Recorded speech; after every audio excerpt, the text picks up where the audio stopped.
Bom, bom dia, boa tarde, boa noite a todos. Meu nome é Cássio Cavalli e hoje eu vou conversar com o Dr. Eduardo Mattar, que é um sócio do Pinheiro Guimarães Advogados, conhecido por todos, enfim, um dos mais talentosos advogados de insolvência do Brasil e que representa certamente os mais importantes stakeholders em reestruturações out of court, em reorganizações judiciais e em contencioso, enfim, societário aqui no Brasil. E o Eduardo, além de ser um advogado de grande talento, enfim, de notório saber e de fato é reconhecido por toda a comunidade como um grande advogado, é também um querido amigo, um sujeito amigo de todas os seus colegas, enfim, com quem trabalha. Então, tenho certeza que vai ser um prazer aqui conversar com um querido amigo e também duelar com um querido amigo, porque no final das contas essa conversa aqui foi motivada, ou esse duelo, como nós chamamos, foi motivado por uma palestra que o Eduardo deu num encontro recente, enfim, juntamente com outros grandes profissionais, enfim, da área, sobre vendas de ativos disciplinadas pelo artigo 66 da Lei de Falências. Ou seja, vendas de ativos de empresas em recuperação judicial mediante autorização judicial e não mediante um plano de recuperação constituindo uma OPI e aprovado por credores e homologado por um juiz. E nesse debate, enfim, o Eduardo se posicionou em relação a vendas do artigo 66 e eu pensei, bom, está aqui uma boa oportunidade para que a gente possa esgrimar ideias, duelar aqui ideias sobre o artigo 66 e sobre como nós podemos, enfim, de alguma forma, tornar mais eficiente os mecanismos de monetização de ativos de empresas em recuperação judicial, de modo que os processos possam ser mais rápidos, mais eficientes e, portanto, possam trazer melhores resultados para devedores, acionistas, credores e assim por diante. Eduardo, enfim, é um prazer estar contigo. Obrigado, Cássio. Obrigado, Cássio. Agradeço o convite. Eu acrescentaria, no teu caso, se fosse fazer a sua apresentação, eu diria não apenas um profissional de primeira grandeza, um amigo, mas também, no meu caso, eu sou um admirador seu, então estar aqui duelando com você é, ao mesmo tempo, uma oportunidade enorme de discordar de você, porque, no mais das vezes, eu sempre concordo com você, e eventualmente, uma discordância ou outra há, e essa é uma oportunidade que não se perde, né, de discordar daquele com quem você sempre concorda, como é o meu caso, e também me arriscar nesse duelo, afinal de contas, um pouco de emoção sempre acende a vida, né? Então, eu aceitei, obviamente, com bastante cautela, mas me embrenhando aí nesse risco enorme que é duelar com você com todo prazer. Maravilha. E deixa eu explicar aqui para a nossa audiência, então, qual é o objeto do duelo aqui, que a gente está esgrimando.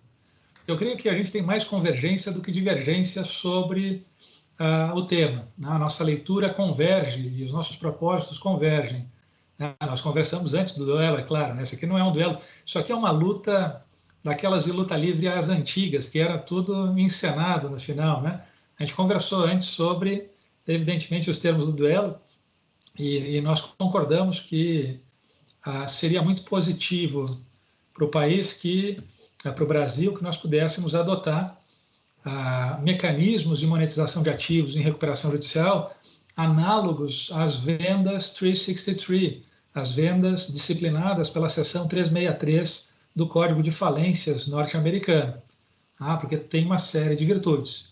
Mas um ponto aqui de divergência, e daí que nós vamos esgrimar, enfim, ideias, é sobre se nós podemos, vamos dizer, implementar as nossas vendas 66, né, pelo artigo 66, com todas as características de segurança e eficiência das vendas 363, já com o texto legislado que nós temos, e bastando, portanto, uma atuação da jurisprudência, e é o que eu defendo, ou, conforme, né, o Eduardo, de um modo geral, defende, que seria muito melhor que se adotasse no país regras equivalentes às vendas 363, mas que algumas dessas regras demandariam a alteração legislativa, enfim, da lei de falências, ou do Código Civil, ou, enfim, nada, haveria necessidade de alguma reforma legislativa para que pudessem ser implementadas.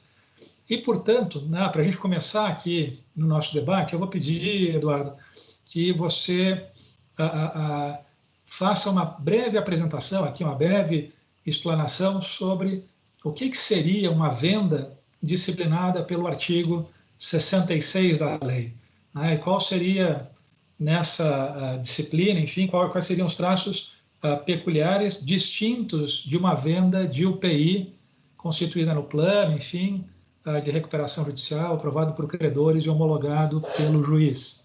O que caracteriza a venda do artigo 66? Pois não, Cássio. Eu acho que, como você disse, eu até brinquei com você aqui, nós torcemos para o mesmo time aqui, né? Nós torcemos para o time 363.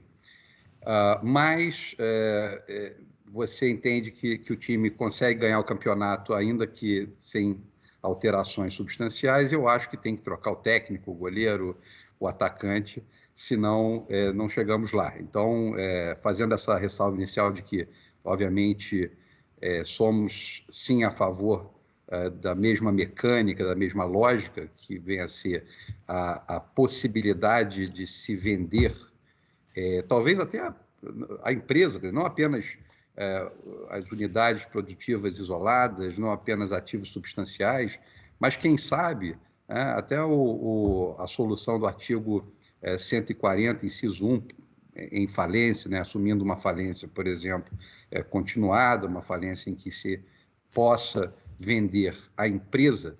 Eu faço aqui um parênteses, eu sempre trato de empresa no sentido técnico, né, naquela conjunção de fatores econômicos visando ao lucro, a empresa como objeto do empresário, objeto, não a empresa como a pessoa jurídica, a sociedade empresária, ou como eventualmente se trata, até na maioria dos casos, aquela empresa está em recuperação judicial, não.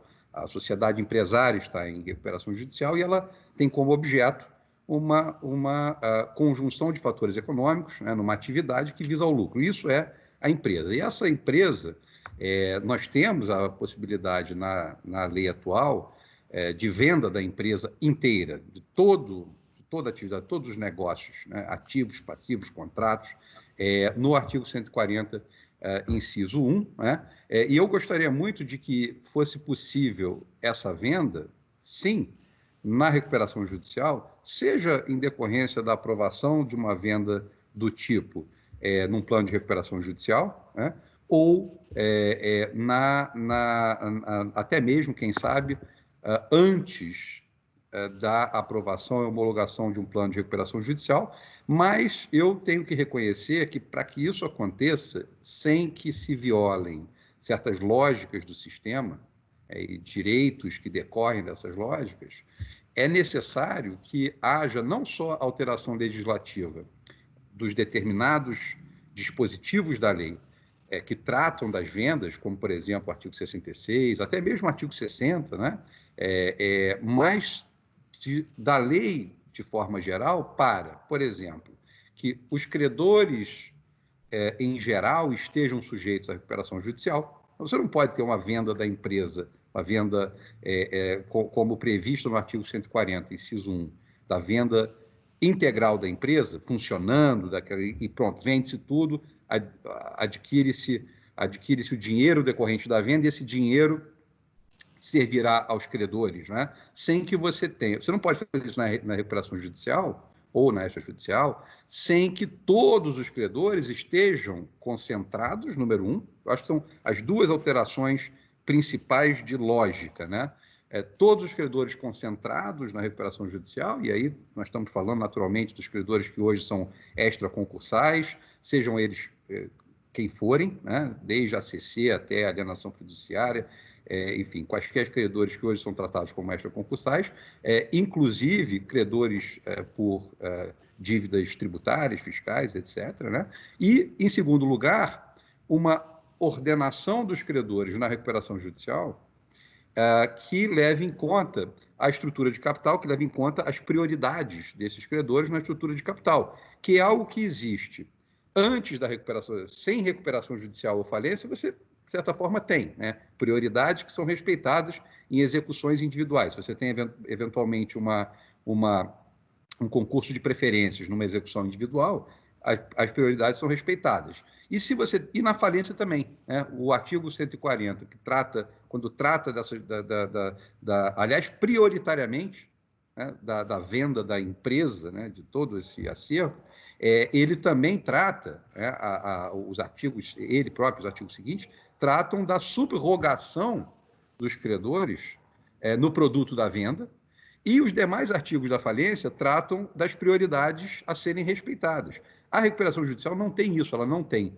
todos os credores concentrados e ela não tem ela não ordena os credores pela prioridade que tem sobre o acervo, né? Ela ordena os credores agrupados em classes, né?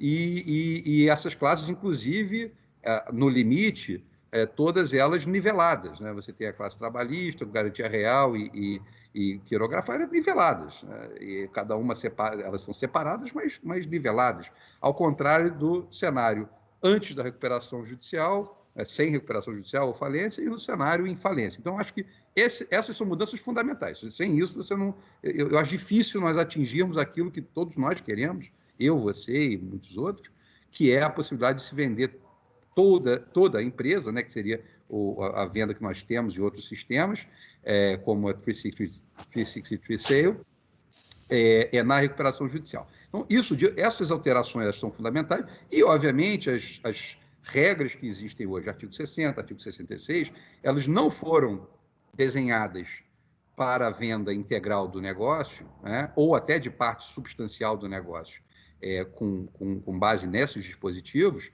porque a lógica do sistema não o comportava. Então, na minha leitura, essas são alterações também necessárias, uma vez que essas lógicas também sejam alteradas. Mas deixa eu pegar aqui, você falou, se eu pudesse sintetizar o que você falou, e foram várias coisas importantes, enfim, mas você falou 3 coisas distintas. A primeira delas é que, basicamente, uma venda imediata, uma venda rápida de ativos, ainda que ativos que representem substancialmente toda a empresa num processo de recuperação judicial, pode ser algo positivo. Então, esse é o primeiro ponto, que é, se uma empresa puder pedir recuperação judicial e, como no caso do Lehman Brothers, por exemplo, em 5 dias do ajuizamento do pedido, conseguir fazer uma venda de ativos substanciais que representam uma divisão inteira, ou enfim, né, uma filial, ou até toda a empresa, isso é algo positivo. Então, vamos deixar isso separado aqui, porque vamos explorar quais são as vantagens de uma venda rápida na recuperação judicial de todos os ativos, né, que representam aquela operação. O segundo ponto que você levantou é um ponto de crítica aqui, né, um ponto levantando um problema que é o que os americanos chamariam de um plano sub-rosa, né, que é um nome que a jurisprudência deu num caso específico, e, enfim, o rótulo não diz grande coisa, mas o fato é que é para designar um problema que é, às vezes, uma venda de ativos, que pode ter as suas vantagens, enfim, né, ela pode ser construída de modo a ser, na verdade, um plano disfarçado, como atribuir certas vantagens a credores, enfim, em detrimento de outros, por meio de uma venda. Então, seria aqui um plano disfarçado de venda, sem daí o controle pelo exercício de direitos políticos numa assembleia e tal, né? Então, isso aqui seria algo contrário.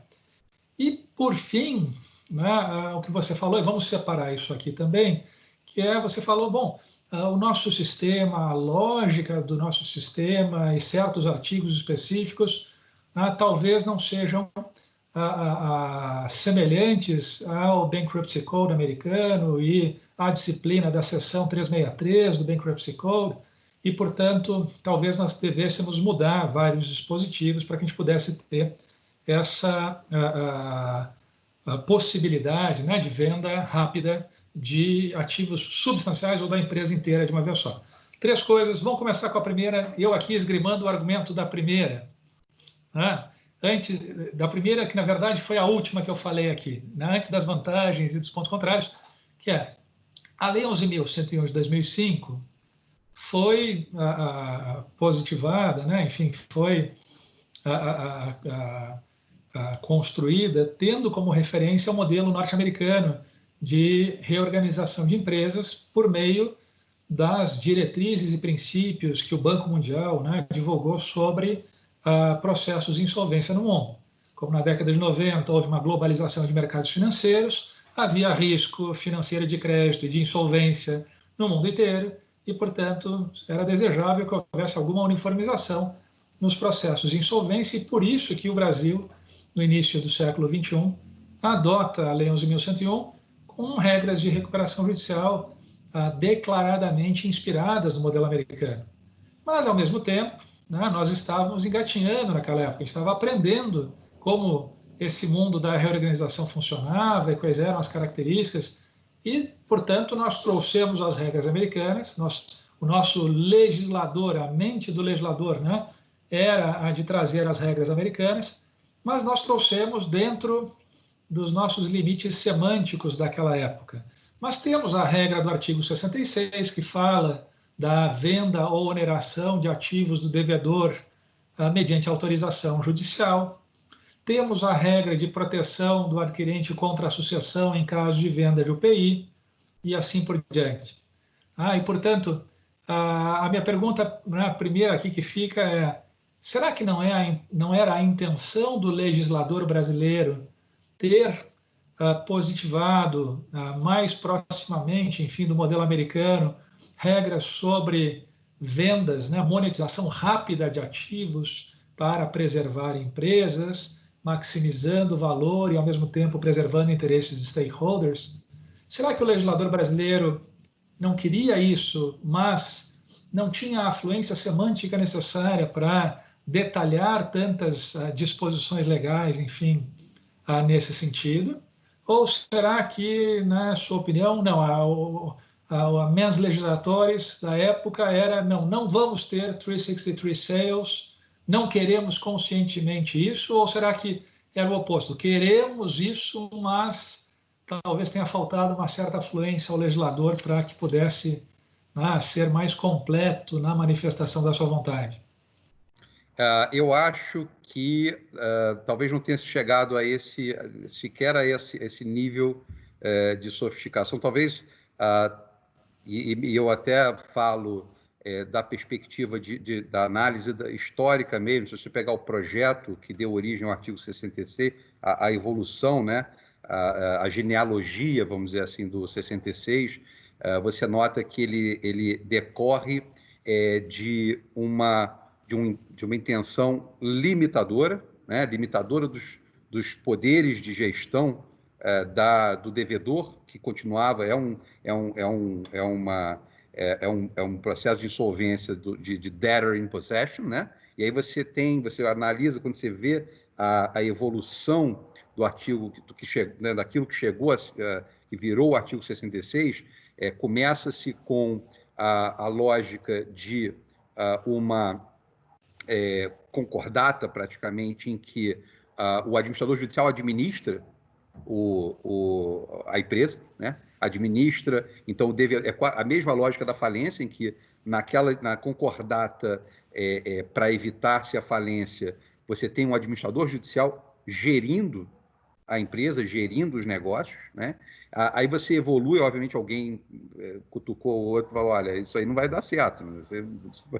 Então, começarmos a tratar aqui de todos os problemas que isso poderia ter gerado, nós ficamos aqui até amanhã, né? Então, alguém com um pouco mais de clareza diz, olha, evidentemente isso não vai dar certo. E evoluiu-se, então, ok, muito bem, deixemos até na mesma linha dos modelos em que, em que a lei foi inspirada, deixemos, então, o debtor in possession, mas vamos limitar. Essa turma não pode vender ativo, não pode onerar em vender ativo, porque, afinal de contas, nós estamos num período ali de supervisão judicial, visando a que se supere a crise econômico-financeira e precisamos impor limites, restrições, ainda que se mantenha o devedor na gestão dos negócios, né? Devedor, assim considerado a própria sociedade empresária e a sua administração e o seu controlador estão na gestão dos negócios, vamos criar restrições. E aí você tem restrições, esse artigo, o que deu origem a esse artigo, foi sofrendo várias modificações. Em dado momento dizia-se não pode vender, onerar nada que não sejam os bens dos negócios corriqueiros, né? Dos negócios do dia a dia, mercadorias e tal, ou seja, ativo circulante, né? Num dado momento, chega-se a colocar como restrição, não pode se vender bens imóveis ou outros que sejam do ativo permanente. Então, quer dizer, foi se mudando a semântica, mas sempre com a origem e com a lógica de há um período intermediário entre a declaração da crise ali com o início do processamento da recuperação judicial, uma declaração oficial da crise, em que manteremos, né, como exceção à lógica inicial, manteremos o devedor na gestão dos negócios, mas com certas restrições, né? E, aliás, restrições menores do que vemos em outros sistemas, né? Você vê ali uma série no Chapter 11, o juiz é consultado sobre pagamento de FIIs, sobre realização de operações de crédito, todos aqueles casos em que ativos ou recursos podem sair nesse período intermediário do acervo insolvente, você tem a exigência da autorização judicial e essas restrições, e no Brasil, eu acho até que o Brasil é bastante liberal nesse sentido, que ele apenas restringiu isso. Mas a origem do artigo 66 é uma origem negativa, uma origem de restrição, e anuncia, ao final da sua gestação, né, ele nasce com a restrição, que eu achei, pelo menos tecnicamente, foi olhando todas as fases dessa evolução, tecnicamente, pelo menos aterrizou numa lógica técnica contábil razoável, que são os bens do ativo permanente, né, que são investimento, imobilizado, intangível e por aí vai. E aterrizou lá, né? Então, essa restrição, se você pega pela origem, é isso, é restrição. E mas por que essa restrição? Deixa eu dizer para essas restrições, até que se chegue a um ponto na história aí da solução da insolvência, que é o ponto da aprovação de um plano, e aí sim, pode-se fazer, podem-se realizar operações de venda, inclusive de unidades produtivas, de ativos substanciais, mas por que isso? Porque supôs-se que isso seria rápido. Então, na linha do que você colocou, da rapidez, da venda rápida, da solução rápida, pensou-se que 180 dias era algo rápido, né? No máximo 180 dias. O grande problema que nós temos é que um grande erro é que isso não se faz com rapidez. E aí pensou-se, sim, a 363 sale, né, a venda integral, na falência, dizendo assim, olha, se tudo der errado, prossegue-se, né? Falência continuada e vende-se com a subrogação, e aí já é na falência. Mas aqui 2 pontos, né? Eu concordo com essa genealogia do artigo 66, né? Essa genealogia legislativa, vamos dizer assim. Isso vem desde a concordata, né? E Ponce Miranda dizia que o devedor segue administrando os bens com todos os poderes, menos aqueles que a concordata lhes tira.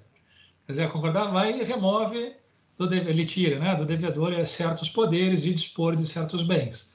Então, existia essa linha, de fato, aqui, de um devedor que seguia administrando a companhia, mas aqui a gente poderia até pensar aqui um dever fiduciário em relação aos credores, já que não pode se desfazer de ativos relevantes, né? Enfim, há uma restrição, mostra que há limites, né? A alienação seria só de ativos que integram o curso ordinário dos negócios, que é, aliás, o espaço de discricionariedade que a própria seção 363 confere aos devedores na posse nos Estados Unidos, mas com uma fiscalização de fato muito mais rigorosa, né, do juízo concursal. Só que, ao mesmo tempo, apesar dessa origem, vamos dizer, dessa evolução aqui do texto legislado, a exposição de motivos da nossa lei atual de falências expressamente menciona os objetivos de maximização do valor dos ativos do devedor. Então, nós temos que ter aqui regras que efetivamente alcancem uma maximização de valor de ativos, tanto no sentido de maximizar o valor, quanto a de reduzir os custos da insolvência, impactos reputacionais, custos administrativos, assim por diante, que destroem valor. Todos sabem que procedimentos de insolvência são procedimentos ou soluções second best, que podem ser ótimas, mas têm os seus custos associados, então não é o perfeito. Então a ideia é maximizar o valor de ativos, significa maximizar o valor e reduzir custos. E, portanto, ao se falar isso, ao legislador expressamente mencionar na exposição de motivos esse objetivo, será que ele já não estava abrindo espaço para uma venda rápida, né? Uma 363, e daí teria aqui uma certa conjugação de uma história da concordata com os princípios e diretrizes do Banco Mundial, aliado também ao seguinte ponto: o legislador também fala não só na exposição de motivos, mas na própria lei, no 47, no 75, enfim, em preservar a empresa e proteger ativos produtivos e interesses de stakeholders, enfim. E todos nós sabemos que empresas em recuperação judicial, para usar aqui a expressão dos norte-americanos, são melting ice cubes, são ativos, são blocos de gelo que derretem à medida em que passa o tempo, né, em que se perpetua um processo de insolvência, e daí porque se quer evitar esse desperdício de valor nos processos de insolvência. O nosso legislador anunciou isso expressamente como objetivos do nosso sistema, e de uma forma inovadora em relação ao processo de concordata. E, além disso, um ponto interessante é, nos Estados Unidos, as vendas 363 não foram adotadas desde a promulgação do Bankruptcy Code em 78. As vendas 363 mais rápidas e de todos os ativos passaram a ocorrer mais já na virada da década de 90 e para os anos 2000. Até ali se adotava um sistema de venda de ativos em plano, mas aí se foi vendo nos Estados Unidos como a demora para chegar num plano pode destruir valor e, enfim, viabilizar a reestruturação. E daí os americanos foram, via uma construção jurisprudencial, né, em torno do artigo da seção 363, construindo essas possibilidades na prática de venda mais rápida.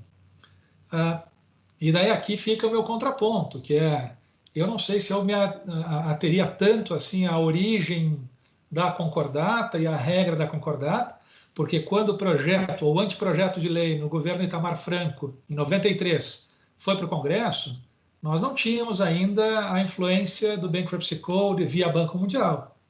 Vamos lembrar que a influência do Banco Mundial se dá na virada do século e por isso que a nossa lei aqui, o processo legislativo ganha densidade e velocidade já nos anos 2000.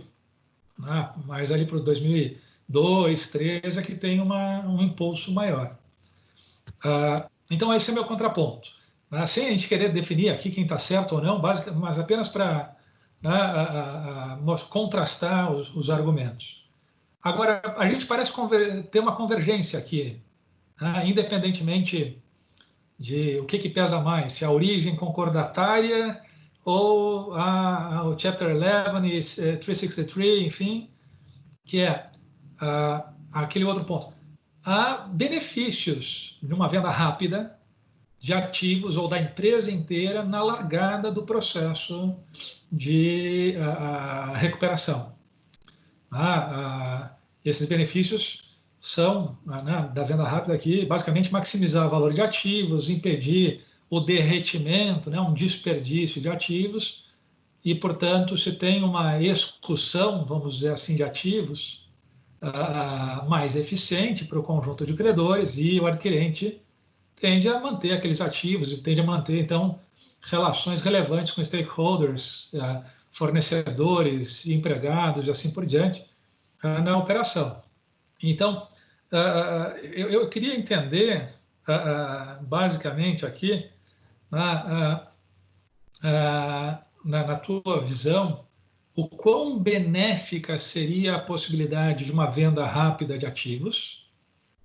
Enfim, porque falar genericamente, isso protege um pouco mais de credores e outros stakeholders, é muito vago. E o que seria uma venda rápida? Quer dizer, qual seria um prazo que você reputaria como um prazo rápido? Pois não, só em relação ao teu contraponto, vamos lá, a lógica, né, do artigo 66 e aquilo que se pode interpretar como essa lógica, olhando-se a história dele, em resposta àquele seu ponto. Será que quando o legislador, quando houve a formação da Lei 11.101, à luz de e sob influência de iniciativas como a do Banco Mundial, que sem dúvida nenhuma nessa reta final foi sem dúvida o norte e o propulsor, será que o artigo 66 já não é um reflexo disso? E a minha resposta, eu continuo achando que não, que eu acho que o artigo 66 ele é na origem a restrição, é muito simples, a lógica da venda rápida e da maximização, ela existe sem dúvida nenhuma, ela está no artigo 47, ela está inclusive no artigo 75, que trata da falência como uma forma de preservar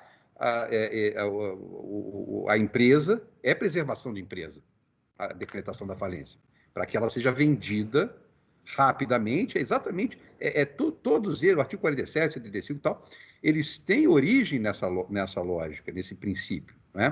O 66 é que não.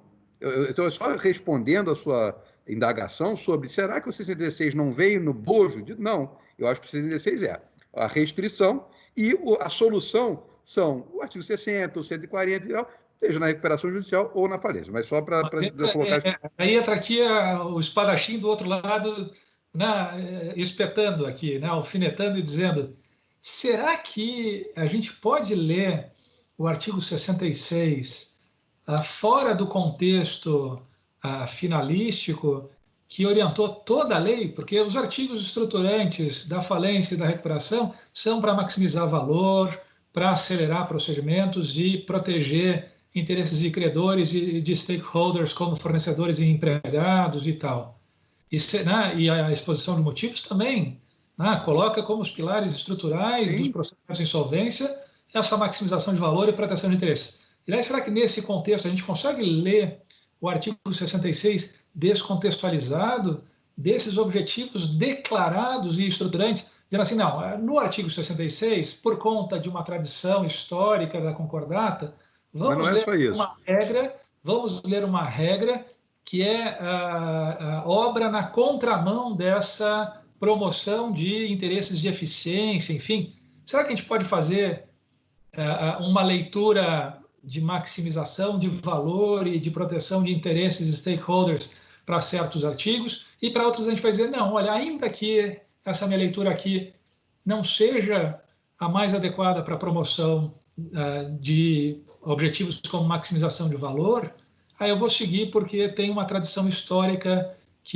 ou um processo legislativo, enfim, que me daria um bom argumento, para que eu entenda que o artigo 66 ele é com um sinal virado, ele não é para maximizar valor, talvez ele seja para destruir valor, para destruir... Não é que você está lendo dessa forma, eu não leio dessa forma, eu acho que todas essas são ferramentas elas são ferramentas para este objetivo, né? Para você ter um processo que desague na maximização de valor, na não destruição de valor, só que essas ferramentas, cada uma tem a sua função. Eu acho que o ponto é muito simples.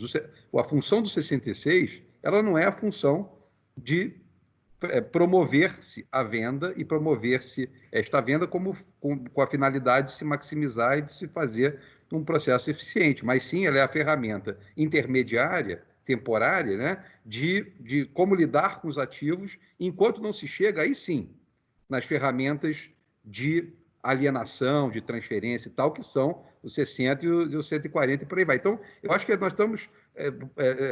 se você diz, olha, não, eu estou me apegando à história da concordância, não é nada disso. Eu estou me apegando basicamente ao processo legislativo. Como é que ele foi parar lá? Na hora que você vai dizer, olhar como é que foi parar lá, você tem que olhar qual foi o histórico legislativo, né? O que era o artigo 66 na história legislativa. E o começo, meio e fim, não é nos primórdios, nada disso. Inclusive, sob a inspiração desses princípios que refletiram e que estão na exposição de motivos, que foram os propulsores da lei e tal. Agora, os mecanismos que a lei elegeu não foram, o artigo 66 não é um deles, né? Só esse é o ponto. E aí mas então, deixa eu perguntar aqui. Né? Eu tenho, cara, assim, eu te ouvindo falar, eu fiquei pensando em algumas coisas, como, por exemplo, a venda na falência de bens pelo artigo 111. Por exemplo, bens que vão perecer rapidamente, enfim, você pode ter uma realização mais rápida. Então, mais aqui um exemplo de como a lei se preocupa com essa eficiência. Ela não quer deixar o ativo derreter, ela não quer desperdiçar valor, ela quer proteger valor.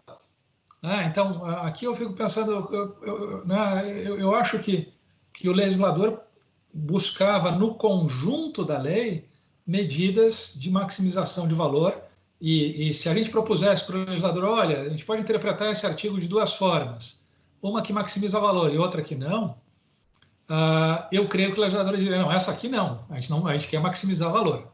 Mas deixa eu perguntar uma coisa, né? O segundo ponto aqui, para explorar aqui esse lado, que é de que forma uma venda rápida protege valor? Como ela protege valor? O que tem que ter uma venda para que ela seja uma venda que maximize valor e proteja interesses? Ou, olhando por contraste, qual seria uma venda que, por demora ou pelas suas características, não protegeria valor, não protegeria valor, enfim, não maximizaria valor nem protegeria interesses? Pois não. Bom, vamos então... vou tratar desse ponto, só eu concordo contigo que há, sim, tanto no 111 quanto no 66, existe a lógica de ativos que sejam perecíveis, que tem, aliás, o próprio 66 ele fala, exceto no caso de notória utilidade. Eu acho que a notória utilidade ali dá esse sinal, né, de que não é a regra, existe a regra geral de não se alienarem, exceto, né, e a exceção sendo, e aí, em caso de bens perecíveis, que tem o 111, na falência tem o 66, na recuperação judicial, eu acho que entra nessa lógica que você está defendendo. Eu só não acho que ele possa ser, você possa simplesmente, para suprir outros defeitos do processo que nós temos, que é a demora, a incompetência, né? Nós temos falhas brutais na implementação do processo. O processo está razoavelmente bem legislado, só que você tem falhas brutais, e aí, quando você começa a criar remendos desse tipo, né, na verdade, você está... Remendos de uma venda substancial de ativos sob autorização judicial? Sim. Isso é um remendo? Porque essa foi a construção da jurisprudência americana, né? Os americanos se deram conta de que o procedimento tinha ineficiências e se deram conta de que se fizessem e viabilizassem vendas rápidas de ativos substanciais, protegeriam os interesses relevantes na insolvência, que são os interesses dos credores e de demais stakeholders. Então, vamos lá, eu concordo que o processo de recuperação tem insolvências, mas se a gente faz uma venda rápida, a gente não está justamente atuando de modo a evitar que essas ineficiências prejudiquem os interesses protegidos pelo processo? Talvez sim, no mais das vezes sim, tanto que nós defendemos, mais uma vez, voltando ao começo da nossa discussão, nós defendemos o mesmo time, né, que é você ter esse tipo de solução, mas, infelizmente, no nosso caso, a lei, da forma como ela foi desenhada, ela não foi para que se pudesse, né, implementar na forma de interpretações do que temos à mão, como, por exemplo, o artigo 66, tentar-se implementar essa solução sem várias outras alterações, e eu acho que as principais, você mesmo mencionou na nossa conversa anterior, decisão judicial recente, que impôs, mesmo a solução americana, que evolui com a jurisprudência, acho que talvez muito melhor do que nós, porque eles lá têm um sistema jurisprudencial que permite criarem-se regras via jurisprudência, mas de forma mais organizada, mais centralizada e um pouco mais lógica, mas vamos assumir essa premissa, que nós possamos pegar o 66 e transformá-lo, né, na ferramenta dessa solução. Vamos assumir isso, ok?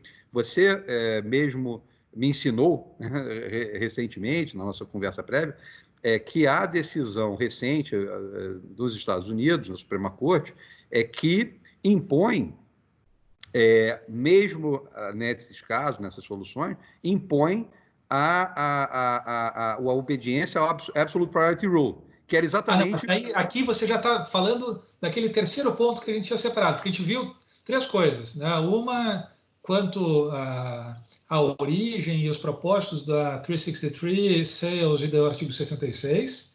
A segunda seriam os prós, quais são as vantagens de uma venda rápida, e foi isso que eu te perguntei. Eu quero saber quais são as vantagens e como a gente pode assegurar, viabilizar a obtenção, né, o atingimento dessas vantagens. E depois os contras, que seria a discussão sub-rosa e um plano disfarçado. Então vamos pegar os prós, né? Vamos tratar dos prós. Vamos ver os prós e depois a gente vai para os também contras. É óbvio que a gente tem que conseguir organizar os itens. E mais uma vez, para quem está assistindo, nós não estamos aqui defendendo, o Cássio defendendo que haja venda rápida, que haja venda eficaz, o Eduardo que não haja, né? Ao contrário. Nós estamos aqui tentando definir prós, contras e ferramentas. Eu acho que nas ferramentas é que nós temos uma pequena divergência. É um desafio do tipo brainstorming, porque esse tipo de argumento que a gente está colocando na mesa agora é o tipo de argumento que vai surgir na prática. Quer dizer, vamos tentar fazer vendas 363 rapidamente aqui? Bom, vamos ver quais os argumentos favoráveis vão surgir, quais as ponderações contrárias, porque também investidores vão ter que fazer um risk assessment sobre as aquisições, e evidentemente que esses argumentos contrários também vão surgir. Sim. Então, a gente tem que ter essa compreensão na mesa, ainda que todos tenhamos o mesmo objetivo maior, que é vamos tornar mais eficiente o procedimento, menos custoso, maximizando valores, enfim, coisa que nessa crise vai ser mais necessária ainda, né? Se a gente tiver um volume grande de processos que dura muito simultaneamente, vai ter uma sobrecarga imensa nas cortes. Se a gente tiver processos que são rápidos e duram pouco, bom, a gente vai ter uma rotatividade maior aqui, as cortes vão dar conta de um maior número de processos. Talvez seja desejável que a gente consiga acelerar os processos para também ter mais a disponibilidade da infraestrutura judicial para cada processo. Pois não, concordo plenamente. Eu acho que eu acho que a solução para o problema da demora não está necessariamente em você criar mecanismos alternativos, que não vou chamar de remendos, mas quase que remendo, para você evitar, como se demora a chegar a um plano homologado, a um plano aprovado e homologado. Bom, havendo essa demora, vamos tentar vender logo, rápido, tudo, porque dessa forma evita-se essa demora. Ou como se demora a chegar à falência, que eu já falei, a falência como forma de reestruturação de dívidas e maximização de ativos é muito subestimada, e a gente vai continuar. Mas eu acho que é meio que jogar a toalha, né? Poxa, nunca teremos uma recuperação judicial que seja rápida, nunca teremos uma falência que seja rápida, então joguemos a toalha e busquemos essas alternativas. Essa é uma das minhas críticas. Será que a 363 seria jogar a toalha ou não? Eu acho que desse jeito... Eu acho que ela é uma forma de construir soluções rápidas e eficientes. Os americanos são pragmáticos nesse sentido, porque eles dizem assim, que existem as limitações quanto a certas transações do devedor na posse, uma forma bem parecida ao nosso artigo 66, que basicamente o devedor só pode praticar aqueles atos do curso ordinário de negócios, mas o resto não pode. A nossa lei, ao invés de usar essa expressão curso ordinário de negócios, preferiu dizer que não pode vender bem do ativo permanente, talvez com isso dizendo está no circulante, é estoque, então são só, né, operações ordinárias do curso de negócios da empresa. E tanto que para saber se é curso ordinário ou não dos negócios nos Estados Unidos, eles fazem 2 testes. Um teste dito horizontal, competidores dessa empresa praticam habitualmente essa venda que a empresa quer fazer ou não? Se sim, bom, essa aqui é uma venda no curso ordinário dos negócios. Se não, aí você vai dizer, opa, não, essa aqui é uma venda excepcional, parece ser uma venda 363 dos ativos, né, compreensíveis da empresa, né, dos ativos operacionais dessa empresa. Isso foge do curso ordinário de negócios. E um teste também dito vertical, que é um teste em que se pergunta, a empresa, antes de ajuizar o pedido, ela praticava esse tipo de ato regularmente ou não? Ou será que esse ato aqui é um ato de venda de ativos substanciais, enfim, que não era normal, né? Não era ordinário dos negócios? E daí entra a autorização do juiz para fazer esse tipo de venda. Talvez a gente pudesse ler o nosso artigo 66 assim, né? Atos ordinários de gestão ou atos extraordinários de gestão, né? Enfim, assim como a lei societária, a propósito, limita operações extraordinárias de reorganização, como cisões e assim por diante, você tem que ter deliberações formais, mas atos de gestão ordinária, a diretoria, evidentemente, né, tem a sua competência para executar, independentemente de uma deliberação ou de conselho ou de assembleia. Mas deixa eu perguntar, como uma venda rápida pode melhorar efetivamente, né, aumentar a eficiência de um processo?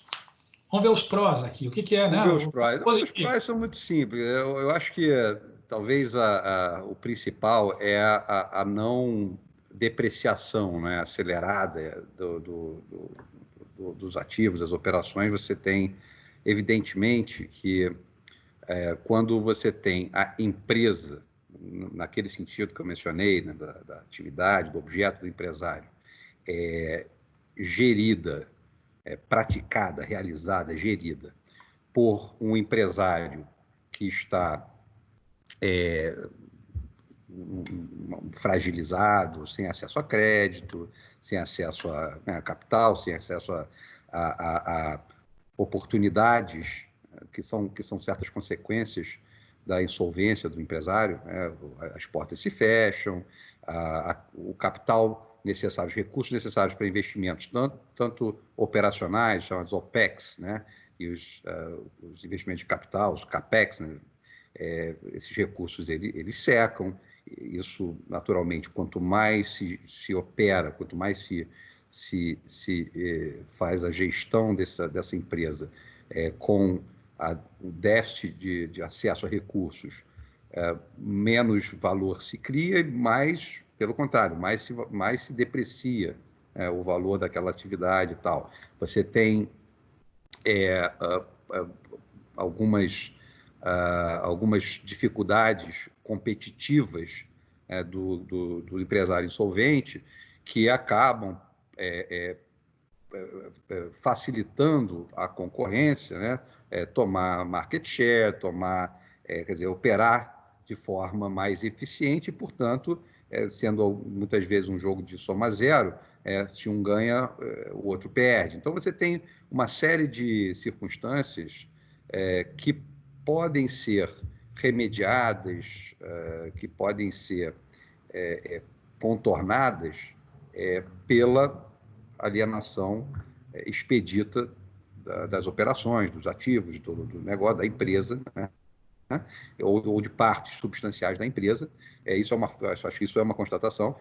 A outra é que, eventualmente, principalmente no processo brasileiro, em que o acesso a recursos é ainda mais dificultado para o empresário em dificuldades, a venda de uma parte substancial das atividades pode dar os recursos suficientes para que, investidos na outra parte não vendida, aquela outra parte, aquele outro bolo volte a crescer, enfim, volte a se colocar melhor no mercado. Então tem uma série de vantagens inegáveis. Acho que talvez esse seja o ponto em que dificilmente alguém vai discordar. Ou seja, se eu pudesse aqui fazer uma síntese, então eu diria que uma empresa que pede recuperação judicial sofre impactos reputacionais, passa a ter uma maior dificuldade na sua gestão de relações com os seus consumidores, com fornecedores, com financiadores, e, portanto, pode haver reduções de faturamento, porque há uma menor demanda por artigos daquela empresa. Fornecedores deixam de financiar a companhia e passam a exigir pagamento antecipado para fornecer. Isso também pressiona um fluxo de caixa para baixo. Além de uma redução de faturamento, você tem uma antecipação de desembolso para fornecimento. Uhum. E, além disso, existem também impactos regulatórios. Uma empresa pede recuperação judicial e o rating de crédito dela e de risco para fins da 2682 do Banco Central, por exemplo, é jogado lá para baixo e, portanto, o banco tem que provisionar 100% do valor emprestado e, portanto, as taxas de juros têm que cobrir o valor emprestado e o provisionado e, portanto, o custo de financiamento dessa empresa aumenta e isso também pressiona o caixa para baixo, faz uma barriga de caixa. Você aumenta a necessidade de capital de giro, diminuem-se as fontes desse capital de giro e ainda se impõem limitações regulatórias que quer dizer, é a tempestade perfeita, né?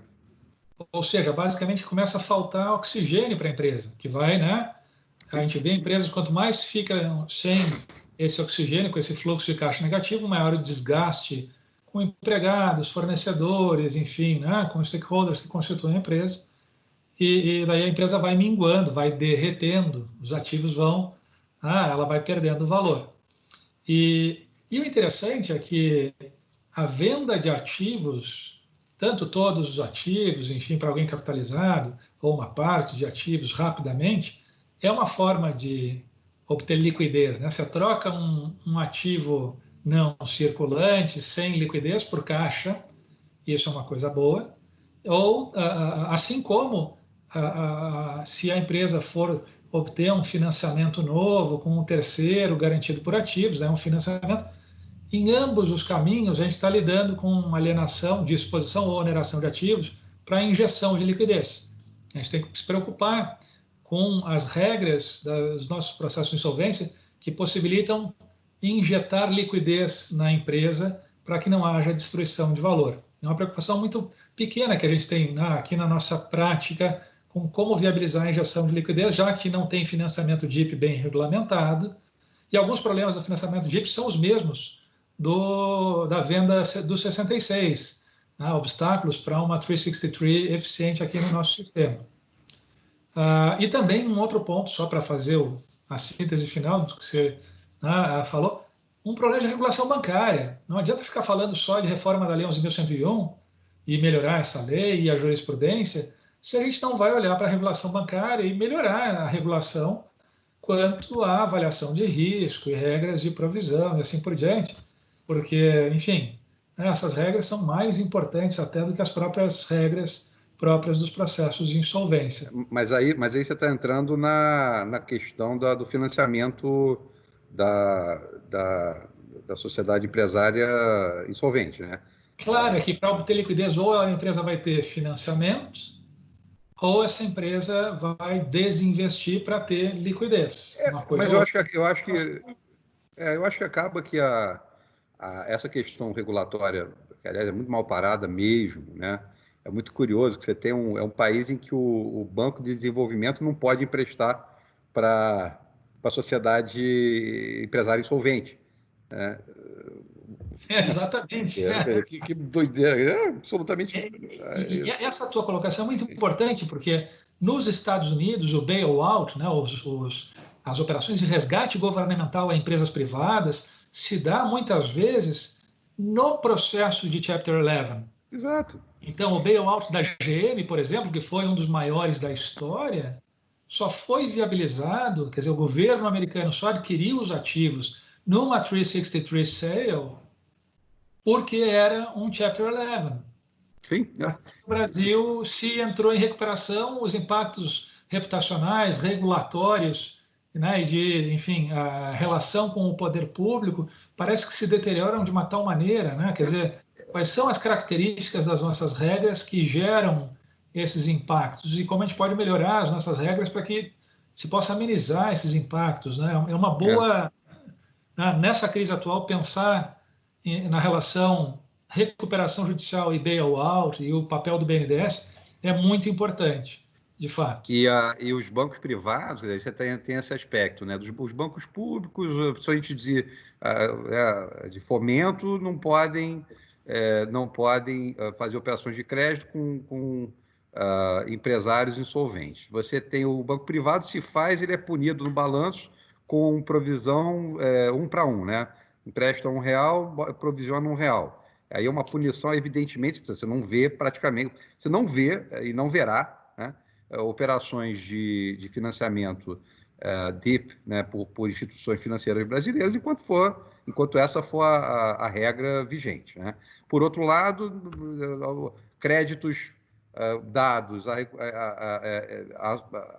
sociedades, né, insolventes, a empresários insolventes, anteriormente, não necessariamente são totalmente provisionados, então você tem está errado dos dois lados, né? É exatamente o contrário, provisiona-se tudo, ponto, sem dúvida nenhuma, a partir do momento em que há uma situação de crise insolvente, porém, emprestou-se com aquelas prioridades próprias da recuperação judicial, não se tem que provisionar. Então, tem uma série de... E mais, aí entra licitação, que em recuperação judicial tem uma dificuldade enorme de se participar,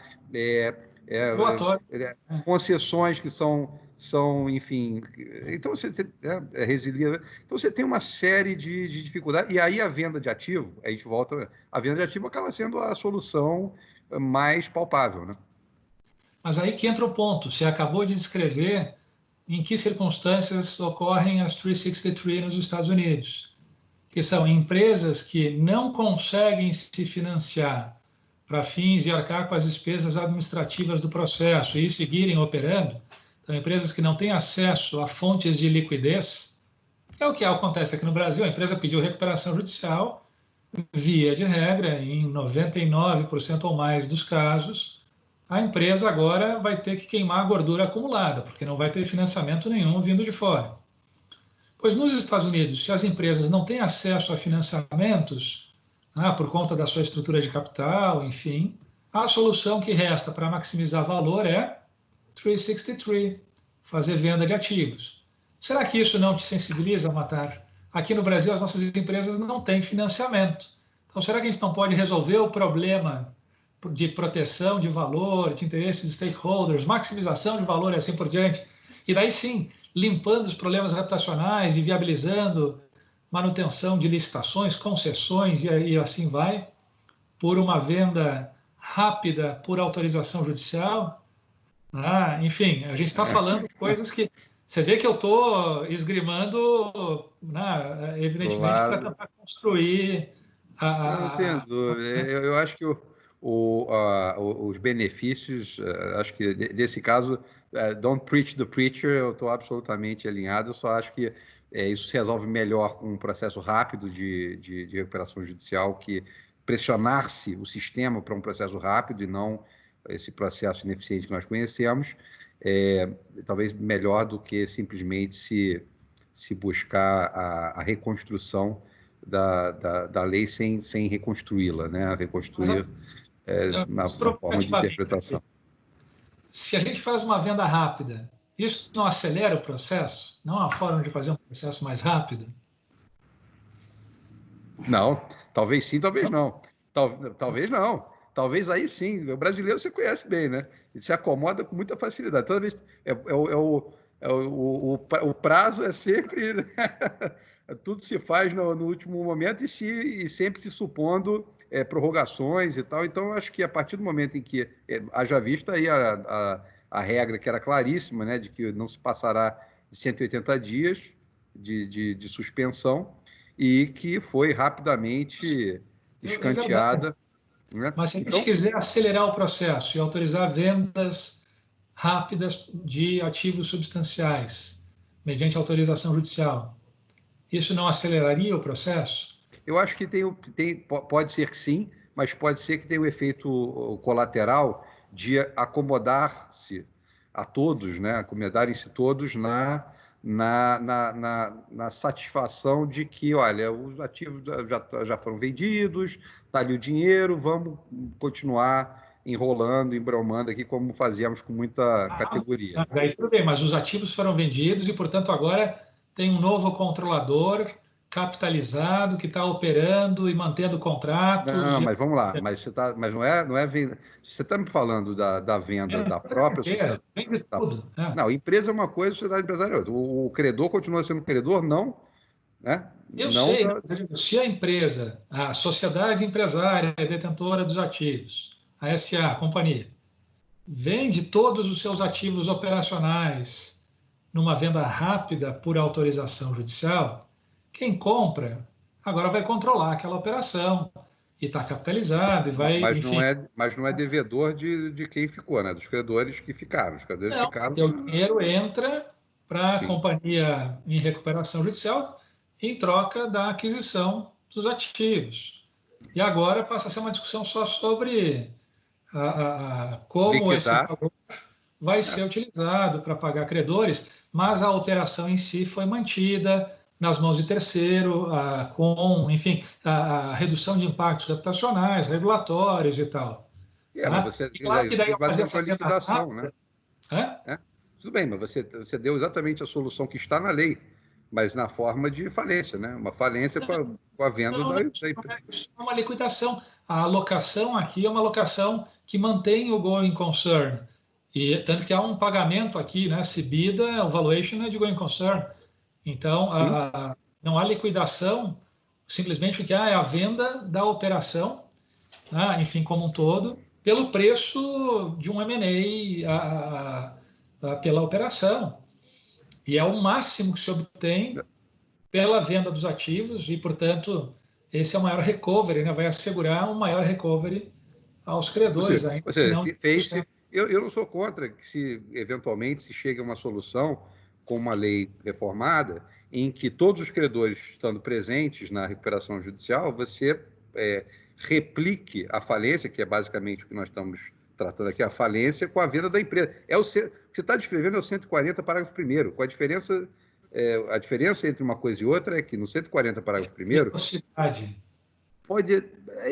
velocidade. Esse é o problema, se nós nos acomodarmos... Eu acho que é aí que você pegou o traço mais distintivo entre a venda do 66, uma venda de UPI no plano, e a venda do 140, que é o tempo. E, portanto, quanto mais tempo passa, maior é a perda de valor. Mas eu não posso encurtar o tempo do 140, eu não posso encurtar o tempo de se chegar ao 140, ao invés de tentar outras gambiarras. E o artigo 66, que é a 363 sale dos norte-americanos, não é a mesma coisa, mas mais rápido. Não é a mesma coisa. Não é a mesma coisa.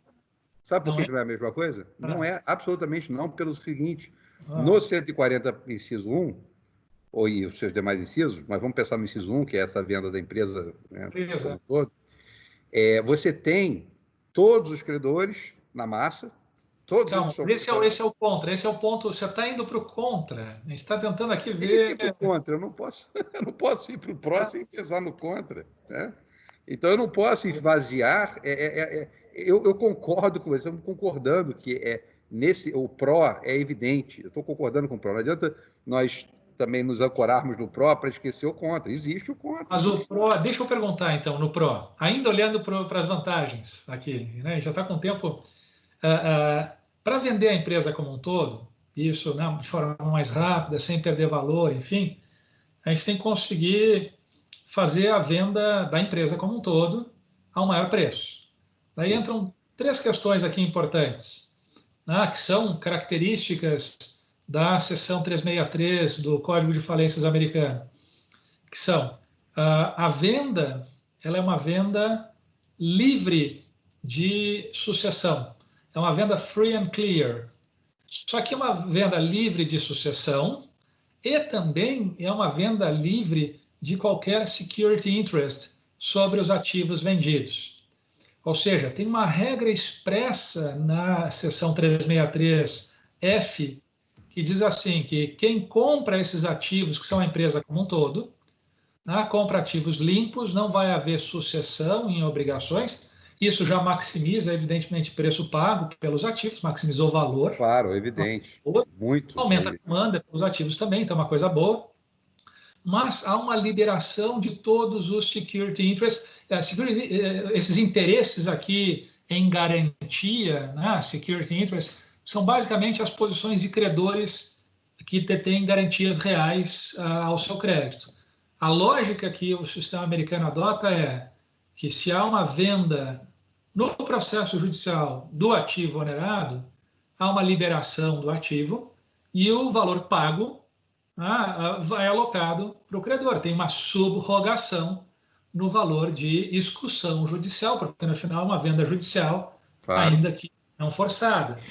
E essa, aliás, é a lógica do nosso sistema. Se a gente pegar o artigo 1475 do Código Civil, a gente vai ver que é nula a cláusula num contrato de hipoteca que proíba a alienação do bem hipotecado. Porque, no final das contas, a gente tem que conseguir dispor do bem. Se for uma alienação privada, há sequela, claro.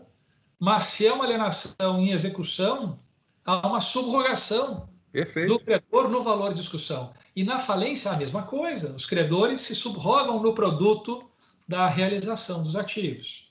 Essa é a lógica de todo o nosso sistema. E a lógica da seção 363F do Bankruptcy Code. Só que o artigo 50, parágrafo 1º da nossa lei, diz assim, que se o plano contiver a previsão de venda de ativos, a supressão ou substituição das garantias dependerá do consentimento expresso do credor titular da garantia. Tem uma regra ali que vai na contramão de toda a regra do direito das garantias hipotecárias, pignoratícias, enfim, da regra falimentar, que é uma subrogação no produto da venda, e da regra norte-americana. Mas o artigo 50, parágrafo 1º, diz respeito ao plano de recuperação.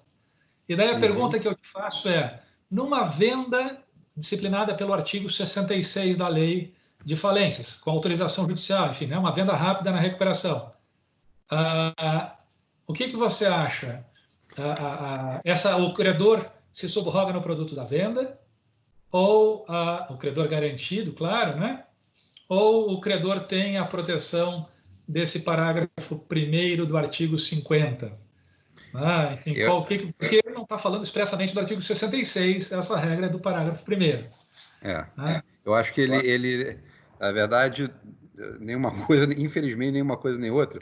E aí, só um passo atrás, aqui, você magistralmente explicou como é que todos os sistemas respeitam essa lógica de prioridades, de credores em relação de credores stakeholders.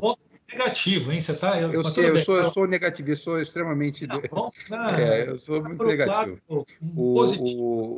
Mas é que, infelizmente, não consegue olhar para o lado positivo esquecendo o negativo.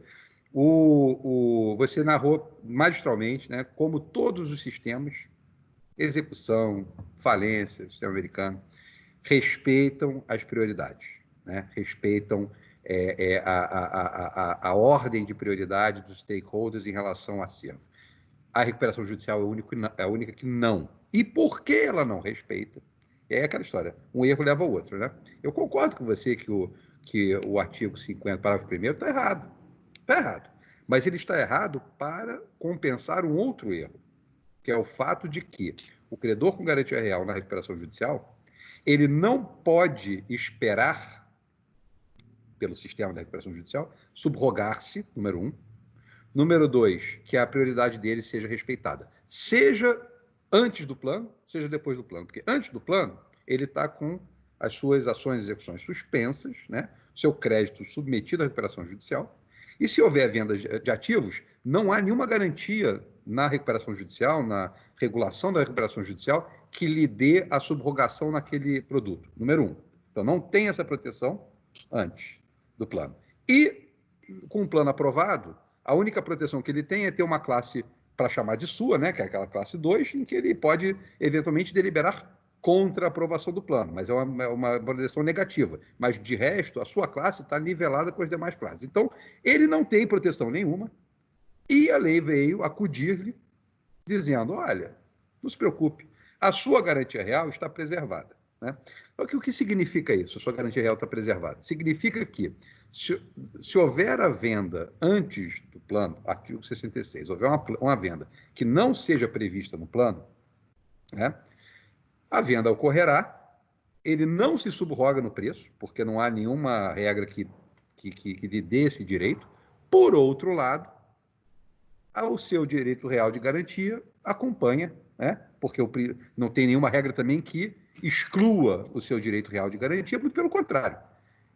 Na regra que permite a alienação via plano, o parágrafo 1º do artigo 50, que admite, eventualmente, que bens sejam alienados no bojo do plano, com garantia, mas mesmo havendo a garantia real de um determinado credor, preserva a garantia deste credor. Então, quem pode o mais, pode o menos. Né? Ele não tem nenhuma regra que diga que vai se subrogar no produto, mas também não tem nenhuma regra que exclua o seu direito real. Então, eu acho que é o pior de todos os mundos, porque o bem é vendido, mas vai com a garantia real, o seu crédito ainda não está nem novado porque o plano não foi aprovado, então ele vai eventualmente aguardar que o plano seja aprovado, rejeitado, enfim, uma vez homologado. Não pode golpe baixo, hein? Esse aqui é um duelo de cavalheiros. Então, você sabe o que você está falando aqui é um ponto muito importante, porque você está... Preserva essa garantia real e o crédito vai ter a sorte que o plano... E vamos ficar nos pontos positivos e como construir regras de mootness doctrine, de fato consumado, para evitar a recorribilidade de uma decisão de autorização de venda de ativos. Como é que a gente pode assegurar que, junto com a venda de ativos, a gente tem alguma solução análoga ao do artigo 140, parágrafo 3º da Lei de Falências, ou do 1148 do Código Civil, em que se permite, junto com a venda de ativos, a cessão da posição ou de posições contratuais relevantes, né? Coisa que a seção 363 americana possibilita, o assignment de contratos relevantes para a exploração daquela atividade, enfim, que são medidas que dão maior segurança na aquisição dos ativos e que asseguram que se transfira uma atividade com o seu valuation de going concern e não com o valor de compra de ativos fragmentados em liquidação. Perfeito. Então, eu estou tentando puxar para o lado, vamos ver como a gente gera valor e acelera e tal, e você fica dizendo, não, mas o valor não vai ser repartido corretamente e assim por diante. Tá? E você sabe, eu tenho N perguntas aqui a fazer, mas o fato é, esses dias eu divulguei nas redes sociais um vídeo que eu gravei, um depoimento que eu gravei sobre o artigo 66, defendendo que nós podemos fazer vendas rápidas com autorização judicial, sem sucessão, enfim, né, nos modelos da seção 363 do Bankruptcy Code, e que isso é algo desejável no contexto de crise atual e também nos processos de recuperação judicial em geral.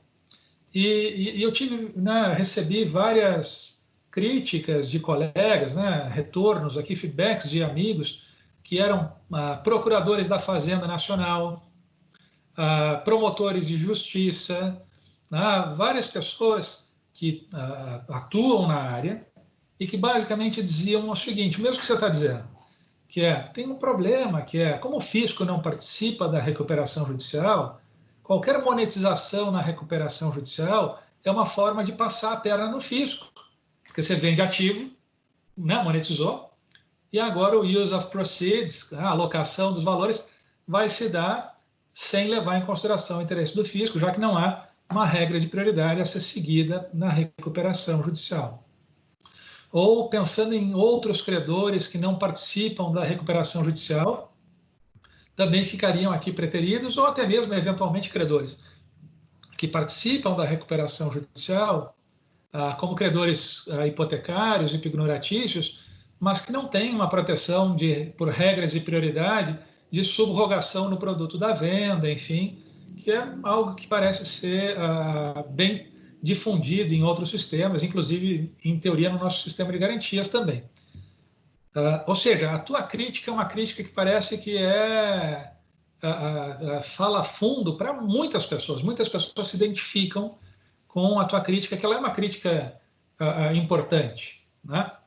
Agora, eu queria perguntar algumas coisas aqui, e que basicamente, né, são perguntas não para responder agora, né, porque o nosso tempo aqui, a gente já passou 10 minutos de 1 hora de debate. Então, né, eu vou fazer umas perguntas, não para responder, mas talvez já com um convite para uma segunda edição aqui desse bate-papo, enfim, né, claro que, né, você pode aceitar ou não, mas se recusar, qualquer convite seu já todo mundo saber que, qualquer convite seu já vem com aceitação automática, não se preocupe.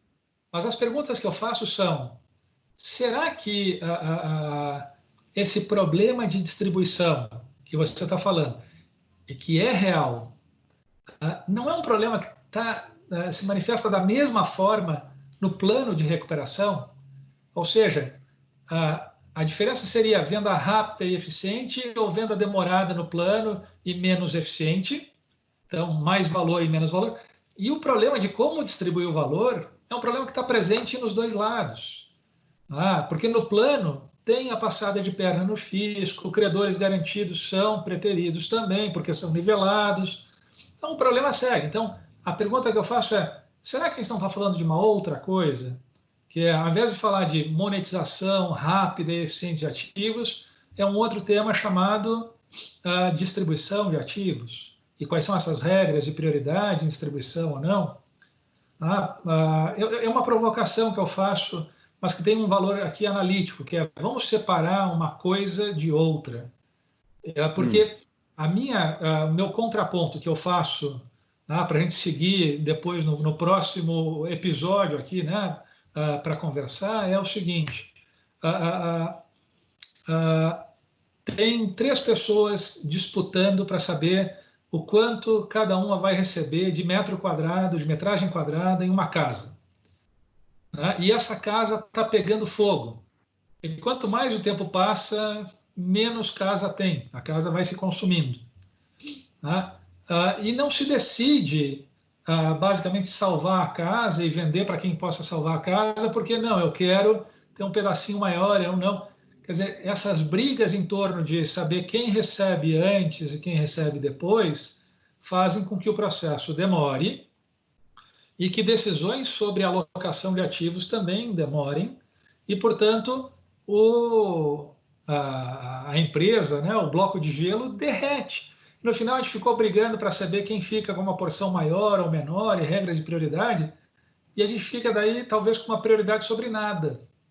Talvez não seja melhor, não é melhor a gente ter uma proteção de valor, uma monetização a maior preço, e depois vamos brigar, né, que nem gente grande, para saber como a gente divide isso entre nós, porque o problema é a gente ficar brigando enquanto o valor da empresa desaparece. Daí no final é o que acontece na prática, né? As empresas agonizam, daí os credores ficam todos a ver navios. Mas elas agonizam.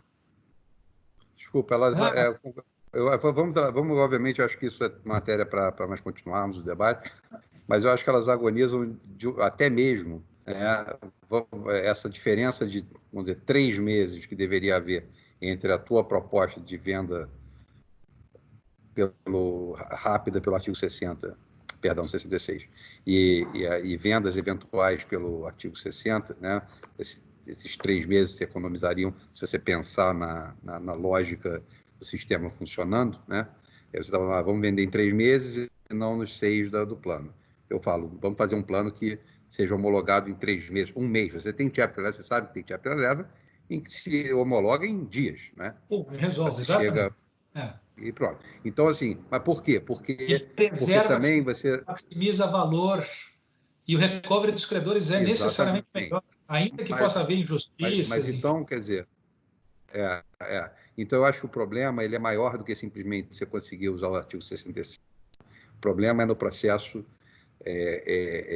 no processo como um todo. Inclusive, aceitando-se a lógica de que não se usa o artigo 66, vamos direto, no plano que você vai dispor como é que vai ser vendido e coisa e tal, o problema é que nós temos processos de 2, 3, 4 anos, isso não deveria existir. Esse acho que é o problema fundamental, e você não adianta, você não vai resolver com esse paliativo, esse é o problema mais profundo. Eu concordo, mas se a venda é feita na largada e a operação inteira agora é controlada por um terceiro que pagou o melhor preço de mercado pelos ativos, agora o processo pode demorar porque a briga é entre credor para saber como vai dividir o espólio. Mas a empresa, o valor foi mantido e agora a sociedade não perde valor, os credores não perderam valor. O bolo foi vendido ao maior preço possível, então se maximizou o valor e, portanto, recovery também. Mas agora os credores vão brigar para ver quem é que fica com quem é o maior, enfim, tem prioridade ou não. E daí entram disputas importantes, é claro, mas o fato é que se conseguiu colocar para dentro do processo um maior valor para os credores. E isso é desejável. Melhor do que isso é um processo que demora 4 anos, com um ativo perdendo valor, daí depois de 4 anos não tem nenhum valor e não tem também... Bom, daí todo mundo perdeu. Enfim, daí é o pior cenário. Então, eu só acho que consegue talvez fazer isso reforçando e tornando mais sofisticado e mais eficaz a venda no bojo do plano, né? A venda pelo plano ou no 66, pois é, eu acho que do ajuizamento, como foi no Lehman Brothers, por exemplo, ou como é na maioria dos casos de Chapter 11 nos Estados Unidos. Na GM foi isso também. Foi uma venda não tão rápida assim, porque envolvia um bailout com algumas condições do governo, enfim. E daí aquela venda foi criticada por ser um plano sub-rosa, né? Um plano disfarçado de venda, enfim, que a gente pode discutir, porque daí a discussão do sub-rosa é justamente essa, que faz a venda, mas quem é que recebe antes, quem depois e tal. No mínimo, ainda vamos dizer, vamos aceitar a tua premissa, né, de que a única forma de você acelerar isso é já começar a aplicar o artigo 66 para fazer esse tipo de venda substancial. Vamos aceitar essa premissa. Aí você vai, no mínimo, você vai ter que, em conjunto com essa premissa, já estabelecer com muito cuidado o uso do dinheiro, né? Porque você não tem sequer os credores, né? Que é o último bastião de defesa, de proteção dos credores na recuperação judicial, ainda é pelo menos o voto, né? A aprovação ou não aprovação do que se está propondo. E aí você vai, no artigo 66, você exclui até isso, né? E ainda com o agravante que não se tem no Brasil, não é moda, né?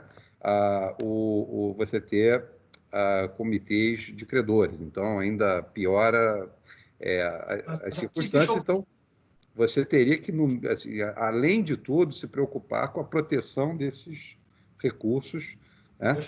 Enquanto não há a sua alocação. Não, perfeito. Mas a gente converge aqui para usar um consenso, que uma venda mais rápida, limpa, e tal, maximiza valor, e isso mas sempre foi consenso. Que uma venda demorada a menor valor. Sempre foi consenso. Sim. Sempre foi consenso. E o interessante é que a propalada eficiência do sistema americano, quando comparado com o nosso, é uma eficiência que é marcada por 2 características. Vendas 363, então por isso que os processos são rápidos lá, e dos anos 90 a 2000 em diante, a Chapter 11 é quase que sinônimo de 363, de tão utilizado, enfim, para casos grandes, a gente não está falando aqui só de casos pequenos. E uma coisa interessante é que nos Estados Unidos a gente escuta o tempo inteiro, né, que nós temos Absolute Priority Rule, há regras aqui de cascata e respeitamos isso, aquilo. Só vou lançar a provocação para na nossa continuação depois. Nas vendas 363, não há absolute priority rule. E há esses planos sub-rosa e há essas manipulações, enfim. Ou, em outras palavras, eu concordo com as preocupações distributivas que regras de prioridade trazem, enfim, e que os americanos na literatura dizem que são muito importantes, e de fato, né, tem uma coerência. Mas na prática das reestruturações americanas, com vendas 363, não há absolute priority rule, porque o use of proceeds é feito num dismissal estruturado do caso, que é vende, agora o devedor vai desmontar, então paga fulano, beltrano, settlement aqui, ali, e distribui do jeito que propôs, sem as proteções de absolute priority rule. Enfim, mas isso aqui será que o Brasil está à frente do seu tempo? Os Estados Unidos é que vão perseguir o modelo brasileiro eu estou brincando, sim, naturalmente. Espero que não. Não, em matéria de regras de prioridade, eu acho que o Brasil tem algumas características à frente do seu tempo. Nem tudo aqui é jabuticaba ruim. Em certas situações, não ter absolute priority rule é algo bom. Para empresas de menor porte, isso é positivo. Os americanos aprenderam isso a duras penas. Enfim, mas isso é outra história. Para empresas fazer uma grandes, só sobre absolute priority rule. Pronto. Eu acho que dá, enfim, mas é importante. Mas evidentemente que em matéria de uma venda ou de uma maximização de valor e proteção de stakeholders, a gente tem que melhorar bastante. A gente tem que conseguir acelerar e proteger valor para melhorar recovery e para proteger stakeholders, fornecedores e, enfim, empregados e uma série de investidores em ativos específicos da empresa. Mas isso vai ficar para um segundo episódio nosso, porque agora a gente já está em 2 horas e 25 minutos de bate-papo, para ver que talvez a gente... 1 hora e 25. Não foi isso que eu falei? Não, desculpe. Você falou 2 horas e 25. Não, me perdão. É que foi tão boa a conversa que para você parece que foi... Perdão. Foi só às 6h20, mais ou menos, são 7h45. Enfim. Então, vamos fazer para um segundo episódio. A gente segue com esse debate. Tá ok. E eu vou dizer, no primeiro tempo do duelo, então, 2 tempos de 90 minutos cada, mais ou menos, vai ser uma final de Libertadores aqui, jogo de ida e jogo de volta. Eu acho que o time de cá está conseguindo convencer o time de lá que a gente tem que... Já falei que nós torcemos, já falei que nós torcemos para o mesmo time. A questão é trocar o técnico e o goleiro. Maravilha. Tá bom? Matar, muito obrigado aqui por essa primeira, por esse jogo de ida, no nosso debate. Daí a gente segue no segundo episódio, num jogo de volta aqui, para ver se a gente consegue melhorar a nossa compreensão e aprofundar os debates sobre as nossas regras de insolvência. Enfim, eu vou dizer, algumas das coisas que a gente debateu aqui, teve insights e foi construindo, eu acho que são inéditas. A gente, nesse tipo de bate-papo, brainstorming, de repente a gente vai tendo, fazendo algumas conexões que usualmente a gente não faz e que a gente tem que explorar mais, porque no final das contas resolver problemas é criar ferramentas novas e criar pontes novas, Então, muito bom. Estou bem feliz com o debate. Muito bem, muito obrigado. Eu agradeço mais uma vez o convite e à disposição para o jogo de ida ou de vinda, não sei mais. Maravilha. Agora não tem mais mando de campo, Exatamente. Grupo via Zoom. Bom, enfim, ao segundo jogo da final. Tá joia. Bom, muito obrigado. Um abraço forte. Um abraço.